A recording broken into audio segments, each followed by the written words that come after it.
there had also been a period of time of great happiness among the Nephites. This was the greatest piece of prosperity and happiness since Nephi. Things were prospering pretty well. Suddenly, in a very precarious time period where their enemies are growing strength and preparing for war. They wanted to overthrow the free government and establish a king over the land. They wanted the laws to be altered.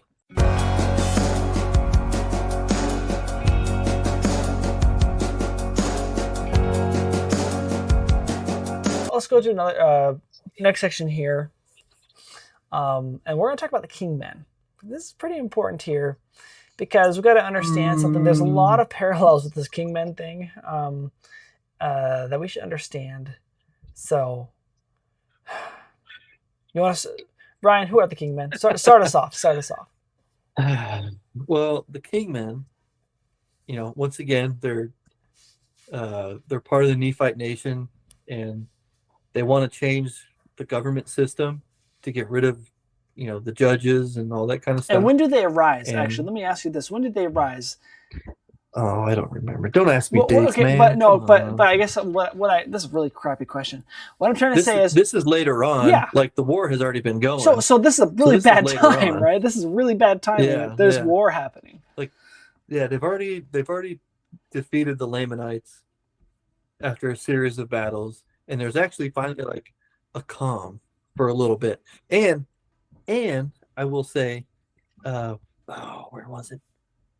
And I believe it's in 49. Okay. Where so in between these, because Amalickiah, I think it's Amalickiah, he's about to start up everything again with the kingmen and everything, right? Coming in. But before that happens, and the reason why there's this lull is because Amalickiah is taking all this time to usurp the entire power of the Lamanites. He's like, first I'm going to become first in command, not second in command. Now I'm going to kill the king, and I'm going to become the king. Woohoo! Yeah. But there was I can't find the verse now. But anyways, there had also been a period of time of great happiness among the Nephites, because a lot of them were righteous again. Because Moroni had led them, and they defeated the Lamanites. They were pretty righteous, and it says that they were verse 18. Verse 51 or something. Chapter 50, verses 17 and 18 and 19. And thus, in these prosperous circumstances, were the people of Nephi in the commencement of the 20th and first year of the reign of the judges over the people of Nephi, and they did prosper exceedingly, and they became exceedingly rich, and they did multiply and wax strong in the land. And thus we see how merciful and just are the dealings of the Lord to fulfilling of all his words unto the children of men. But we can behold his words are verified even at this time, right? That's part of it, but there was another 23. Read verse 23. Oh man. Read verse 23. Heck is it, dude? Yeah. But behold, there never was a happier time among the people of Nephi since the days of Nephi than in the days of Moroni. That's amazing. Even at this time in the 21st year of the reign of judges. I never noticed that it said since the days of Nephi. I had never.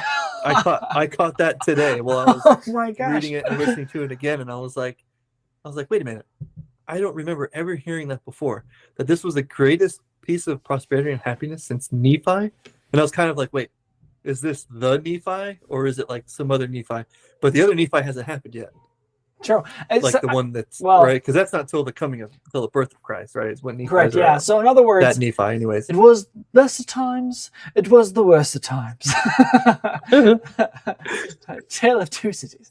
Yeah, right. That crazy. That's crazy. I never noticed that it was since the days of Nephi, right? So the Lord bless them, and a lot of that's because Captain Moroni really helped them. I mean, he helped the preachers, heal them and stuff, really prepare the minds of the people, and he himself was doing his part. He's being a missionary and preparing them physically. But so let's go to these kingmen then. So if things are prospering pretty well, suddenly in a very precarious time period where their enemies are growing strength and preparing for war, what happens? Yep. Yeah. Well, you get a bunch of rich elite people that are like, we want to have a king again. Yeah. Well, I wonder why, because you'd only be serving yourselves if there was a king, right? Because you're the you're the high society, the elites of society. Kind of sounds familiar, like something that happens today a lot. Yeah, but the thing is, these guys, there's not enough elite to control and do anything. They don't have power except for the power we give them. So clearly, there's enough Nephites who are like, yeah, I like this idea, right? And then it's because of this unrighteousness that they start to have more troubles. So they pop up in 51, they pop up later. And so chapter 51, and later, I can't recall the chapter. Because right now, they're like, well, if we go, what is it? Verse 5, because right, like first they want to alter their laws. They want to change it. Pahorn's like, no, let's let the voice of the people decide.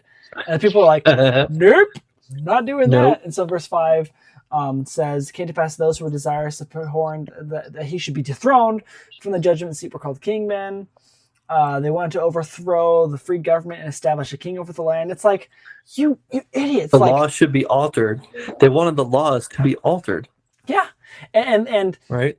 So these people, it's like, we just went through Amalickiah and he literally left and now he's gathering armies to kill us. You're acting just like him. Hello? Yeah. Right? So I know we're talking about Moroni and the time period that's here, but what does this sound like? They were desirous that the law should be altered in a manner to overthrow the free government and to establish a king over the land. I don't know, but I'm just going to say, I think I've heard people from a particular political side. I mean, it happens on both sides here, but one is much more leaning into it, where it's like, we should do it with electoral college. Like, it should never be allowed that a particular person got into office because there was an electoral college, right? Or, there's these crazy, like these super PACs and these PACs that basically almost ignore the voters completely. But, because they got a crap ton of money, so they just kind of throw their votes at whoever they want. Or like in the DNC where they don't, where it's all just ritualistic.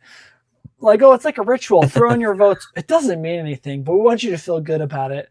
By the way, that's not who we chose. You chose wrong, We love democracy, but we're not really going to use it the right way.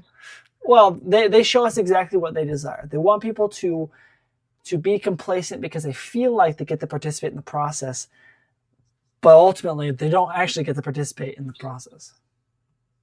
Right. Yeah. And the people that heavily affect the process are the very wealthy and elite, Hollyweird, and right? Like, who, again, not that the right side doesn't do this either, because they have their their country music stars and all this that show up to their their political events, and they have their own stuff. But I feel it's definitely more prevalent. I think about like Obama. He won because a lot of people were, number one, didn't want to be called racist, but they were desperate to prove that they were righteous in the eyes of the world, right? And if you're a person of character, then you have to say, God judges my character, not you. I don't have to prove that I meet your levels of righteousness. That I'm not a racist unless I prove I'm not a racist. Because if I don't prove I'm not then I am a racist. It's like, that's not how this works. But all of those ideas were imposed upon the general public from the rich and elite. Yep. Right, and that's who it seems the Democrats really tote their voices. And again, both sides do it for sure, but I definitely see a lot more of it on the left than I do on the right. Tons more on the left than the right. I wish the right never did it at all, but there's Getty and robbers in both fields, right? But these so these kingmen, right? They want a division, and they want to stop the government from functioning the way it is. They want more power. And it turns out that when they do it, so they don't get their point because the people say, heck no. And a new group arises called free men, right? It's kind of like, well, let's put up a vote. If you want to be a slave and a servant to serve, go with the kingmen. If you really want to have your voice, come with us. And so that this is a temporary pop-up of the term kingmen and what they do. Later, they say, we're not going to fight for our country. And or later on this chapter, excuse me, like when things are getting bad, he says, I'm not going to fight for my country. And Moroni is like, we're in such a bad time. You need to, right? And they're willing to fight to get all the power they need. They're willing to, and later when they force Pahoran out of the city and they're really ruining, like the armies are suffering because they can't get supplies because they've really entangled everything, right? You have this really interesting juxtaposition where kingmen are not willing to fight their enemies, the actual enemies of their nation, but they are totally willing to fight their own countrymen. Yeah, their own people. I mean, Moroni comes and they're like, well, let's fight. So they literally have a battle against their own countrymen. They lose, and then Moroni's like, I'm killing every single one of you unless you make an oath that you're not going to do this anymore, right? And let me also go to this situation because these are certain parallels that are happening today. If you follow leaders, politicians, and party that literally all they care about is getting more power to take care of you or to do the right thing, they're making you weaker as a people. And if they're more willing to seek power rather than defend against their enemies, like enemies coming across a border. Wink, wink, wink, a border, like millions of people coming across, and people who are military age, Chinese men, Iranians, like actual like enemies coming. Such a xenophobe, man. Xenophobe. All kinds of phobias coming from you. I'm just a total phobic man. I'm afraid of everything, but they're totally willing to fight us. Hey, who did you vote for? Sorry, like, do you like a certain way? Oh, man and women are separate and distinct. You can't like pretend you're this or that, right? So they're willing to literally kill and fight and supplant their own countrymen to get power. Yeah, but they're not willing to do so against their enemies. And so this is the tactic of the kingmen. When things are really bad, their whole plan is make things worse until we get our way, right? So it's like, we're not going to help you. We're actually going to make it hard for everything to work properly. That way, you give in to our demands. We have to have more power in order to help you out. And when that doesn't work, side with your enemies to get help, to basically destroy your whole country and seize complete control. And that's what happened. And that's exactly what will happen today. That's exactly how enemies and how evil people work today. Oh, yeah. I mean, you look at basically any country throughout history, including the United States. If you follow it from the beginning all the way through to today, you would see the patterns.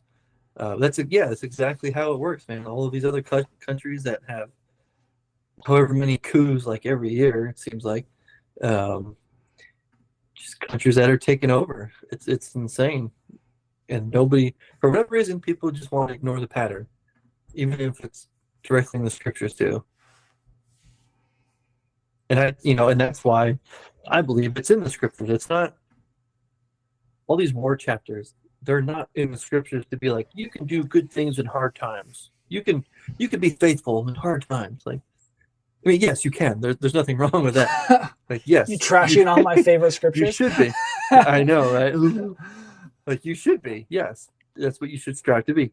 But that's not the message, or that's not the whole message. Exactly. Right. Part of this entire message is look at what happened to the countries, to the governments when these governments changed. How did the people go along with these changes? How did they not, right? Like the free men. But at some point, eventually it was, the classic pride cycle where it's like, yeah, we're doing so awesome. And then we change the government and we lose. So, but like, that's what these chapters are about. It's not about, the wars specifically. It's not about, like when I was deployed, these chapters were great, because it was like, yes, I want to strive to be like Moroni, who is not bloodlust and bloodthirsty and, just kills just to kill. Like, there's definitely a good aspect for troops to understand those things. But now I see it more of the political, the governmental, the how we're supposed to behave as citizens in this country.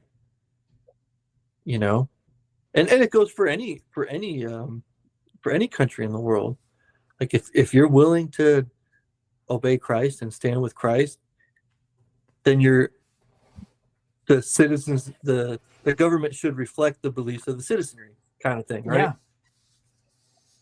And if the citizenry is kind of Christian based, you're going to have those freedoms, you're going to have those liberties, and people will be willing to fight for those and make it happen, right? Yeah. The United States, again, is the prime example of this, because we have a constitution that no one else has in the country, or in the world, sorry. And you see other countries that try to emulate that, and they do find successes, but it's still just not the same. So, but anyways, that's not the point.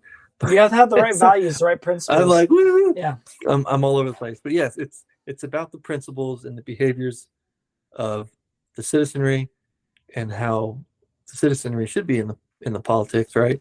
And just how we're all supposed to behave. I'm gonna say it like probably 5 million times, so I don't want to keep repeating myself. But well, so then let me jump to. Oh no, I lost it. So there was one other thing I wanted to add in there, and that is when we allow ourselves to become corrupted, which was a cause of them losing. There's a point in the war chapters where, and we'll probably cover this in a future episode, where basically they're starting to lose, and they're losing cities. And the expression in the scriptures that Mormon and Helaman, they're all mourning. They're all saying, why are the people being so unrighteous? They literally connected the dots of like, you're unrighteous, now we're starting to lose. Like, and they're upset about that. And so these same war chapters give us really, really good example, really good thing to look at carefully within ourselves. Do we allow ourselves to be taken up with sinfulness and evil for whatever reason, and to what degree, right? So, for example, you have Lehanti, who did not want to go to war against the Nephites, and he has the majority of the Lamanite army, and they don't want to go fight. And Amalickiah is second in command because he used flattery, right? Now he's in there. So what he does is he tries to go into the camp of Lehanti because they're on this big old hill, and then he's like, all right, well, I'm going to come most of the way up. Just come a little ways down, right?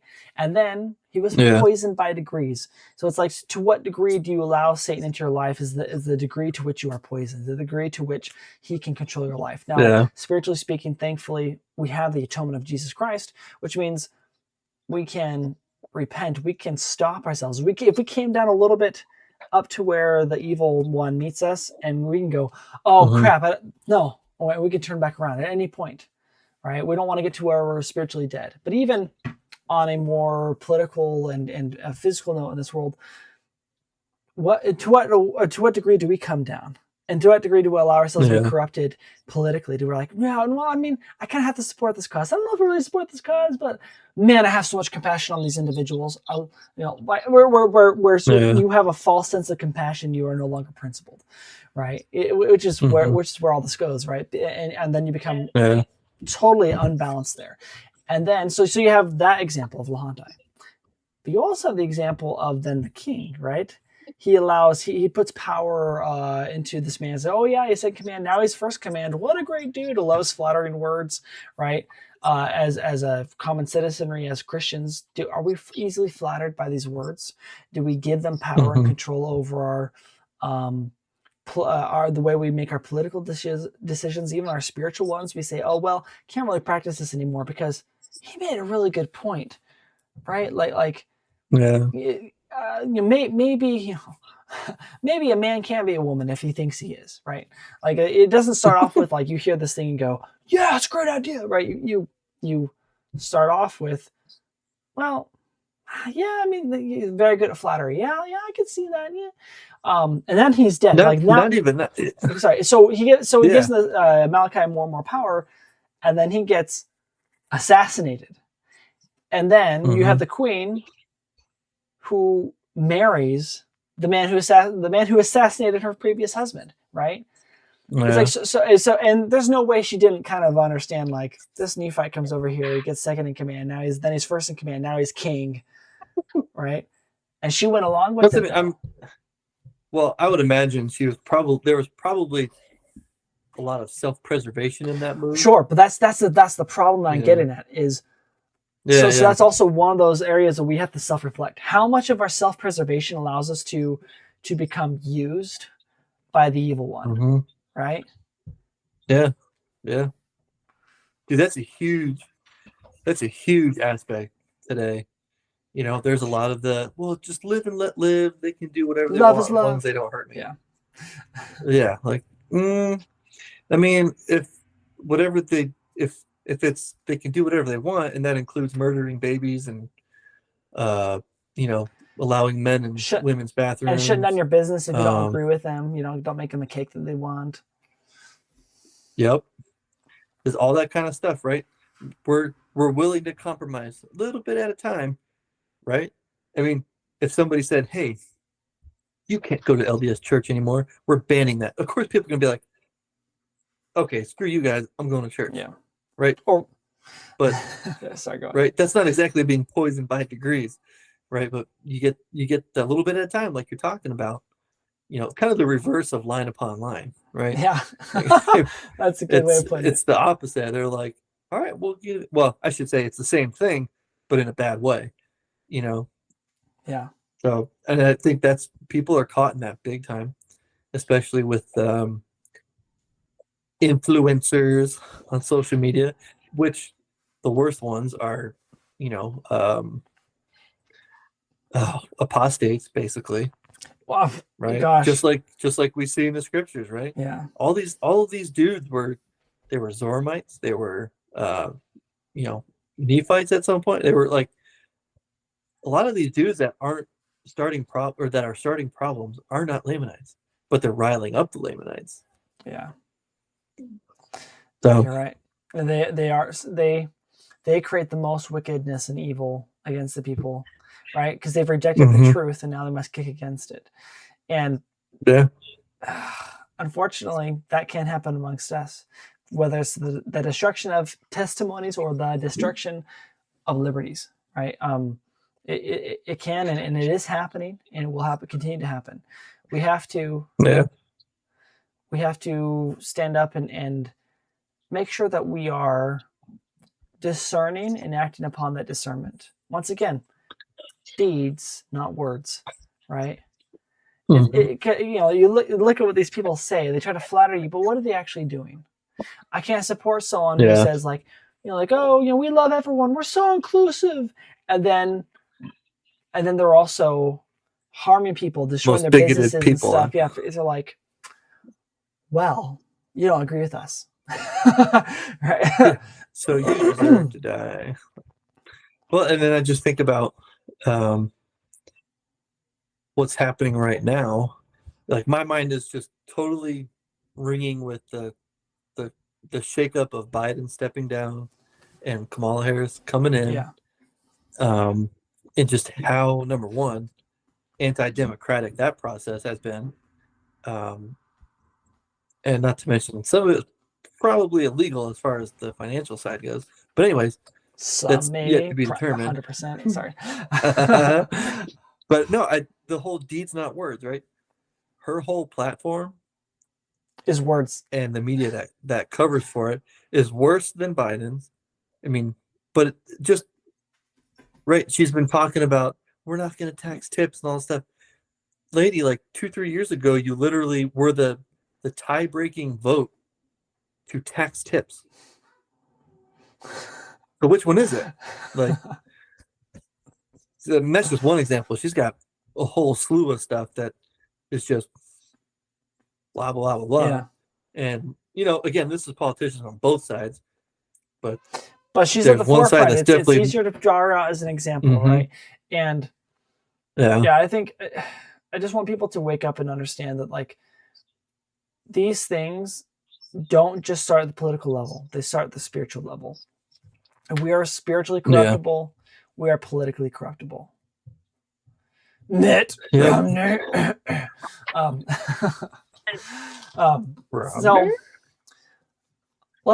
end it there. I think we talked about a lot of really good things there. So Ryan, I just want to say thank you for taking the time with me and chatting with me about this, and everyone listening to this.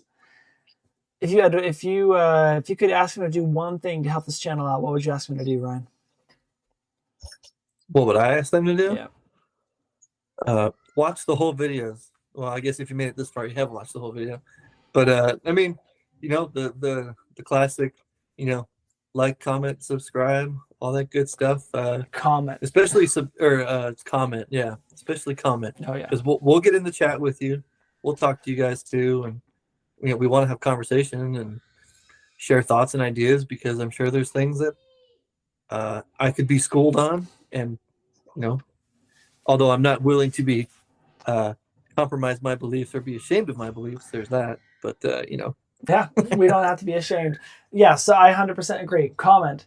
I want to know the areas in which you see us, or even yourself, us as a people, as Latter-day Saints, and even maybe even your own life, how you see yourself being poisoned by degrees, or or acting in self-preservation in a way that is not serving you. It's not doing the right thing. But anyways, thank you so much for listening, and really do help us reach other people. We really want to support the Latter-day Saints, the church, by being faithful to the prophet, to God, to their testimonies, and to fight this evil. What we talk about politically is because it exists spiritually first. Like, that's all I gotta say. They all go together. They all go together, and these chapters are proof of that, and that's why they're in there. 100%. Oh yeah. Well, thank you so much, Ryan. We'll chat again soon, okay? All right, man.